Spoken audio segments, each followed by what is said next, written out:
High বন্ধুরা, দেখো আমি এবার কালীঘাটে ঘুরতে যাচ্ছি। কেননা আমাদের এবার ট্রেন তাতেই ঢুকে গেছিলো, 4:30 পৌনে 5টার দিকে ট্রেন ঢুকে গেছিলো।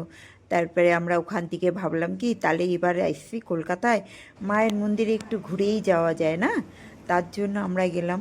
বললাম আমার হাজব্যান্ডকে, চলো আমরা কালীঘাটে মায়ের কাছে একটু ঘুরে যাই।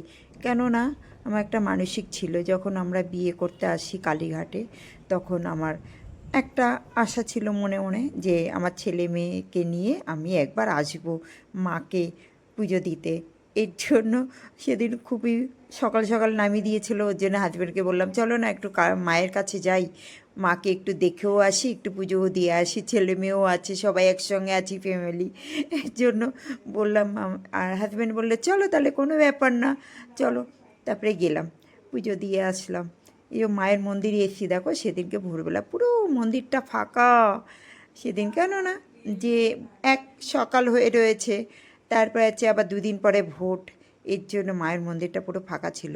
যতটা পারছি ভিডিও করতে করতে যাচ্ছি। দেখো ভালো লাগছিল, মায়ের মন্দিরে একটু শান্তি লাগছিল। দেখো যতটা পেরেছি ভিডিও করেছি। তারপরে পণ্ডিতরা বললো কি না, আর ভিতরে গিয়ে তুমি কিন্তু করতে পারবে না ভিডিও। ব্যাস আর করা হয়নি। তারপরে বাড়িতে এলাম, একটু খাওয়া দাওয়া করে রেস্ট করে বিকালবেলা ননদ আর নন্দাইকে নিয়ে গেলাম। নন্দাই ননদ সবাই মিলে, ও সরি আমি ননদ নন্দাই কাকে বলে বুঝতে পারি না, ননদ ননদের হাজব্যান্ড সবাইকে নিয়ে নদীর পাড়ে এলাম।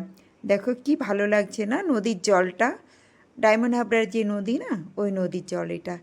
সেই থই থই করছে জলটা, বাবা জোয়ার উঠেছিল তখন, এত ঝলমল করছে জলটা, দেখে ভয়ও লাগছে, খুব ভালোও লাগছে। আমি সবাইকে বলছি সামনে যাবে না, সব দূরে বসো দূরে বসো। দেখো হাজবেন্ড, এই যে ননদ ননদের হাজবেন্ড সবাই বসে আমরা এবার দেখছি। তখন একটা জাহাজও এসেছিলো, হ্যাঁ এই যে, কত ভালো লাগছে ডায়মন্ড হাবড়া নদী, এত ভালো লাগে।